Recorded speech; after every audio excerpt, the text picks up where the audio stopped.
Hello everyone, welcome back to my channel again with a new content. Let's start one by one. Tea as a new cup of tea, written by George Orwell. Tea as an English tradition. Orwell says tea is an important comfort, especially in hard times. So நம்ம கஷ்டமான நேரத்தில் tea ஒரு chip பண்ணோம்னா அது வந்து நமக்கு relax ஆகும் அப்படின்னாங்க. Many methods exist in the world. People make tea differently, but he believes there is best way. So நிறைய மெத்தட்ஸ் இருக்குது நம்ம ரிலாக்ஸ் பண்ணுறதுக்கு, பட் டீ வந்து ஒரு பெஸ்ட் மெத்தடுன்றாரு. Make tea in small quantities, best brewed in pot. Tea வந்து சின்ன சின்ன குவான்டிட்டிஸில் செய்யுங்க அப்படின்றாரு. நல்லா அந்த மண் சட்டி பானையில் செய்யுங்க அப்படின்றாரு. வார்ம் த டீ பாட் அப்படின்றாங்க. டீ பாட்டை வந்து சூடு பண்ணுங்கள். Prevents the tea from cooling too quickly. Normal அலுமினியமோ சில்வர் பாத்திரத்தில் பண்ணும்போதோ சீக்கிரம் டீ ஆறிடும். பட் வந்து இதே டீ பாட்டில் செஞ்சோம்னா அது வந்து ஆறுறதுக்கு லேட் ஆகும் அப்படின்றாங்க. So use strong tea, add plenty of dry tea leaves. Strong tea பவுடரை போட சொல்கிறாங்க, ட்ரை டீ லீவ்ஸை போட சொல்கிறாங்க. Boiling water is essential.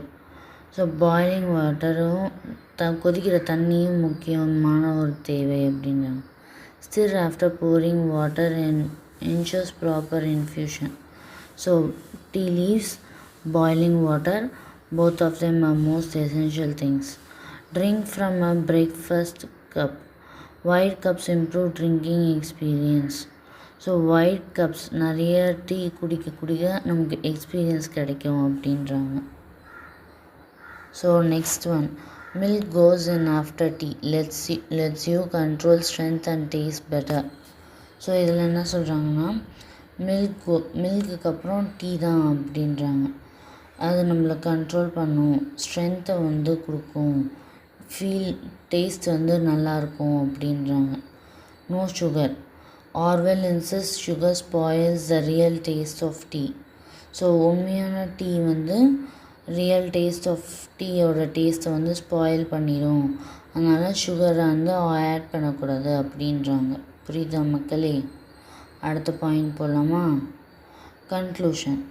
Orwell treats tea making both as a personal and art cultural ritual, insisting that following these small but precise rule preserves the drink's true flavor and reflects the comfort, discipline, tradition of English life. So English லைஃபோட tradition, கலாச்சாரம் எல்லாமே வந்து ritual, இதெல்லாம் ஒரு art, ஓவியம்ன்றாங்க. ஓவியம்ன்றது டிசைனில் மட்டும் இல்லை, வேறு எதில் செஞ்சாலுமே அது ஒரு வகையான ஓவியம் தான். அது பர்சனலாகவும் இருக்கலாம், பிஸ்னஸ் இதுவாகவும் இருக்கலாம். Thank you மக்களே. Let's see in next YouTube channel. Bye bye.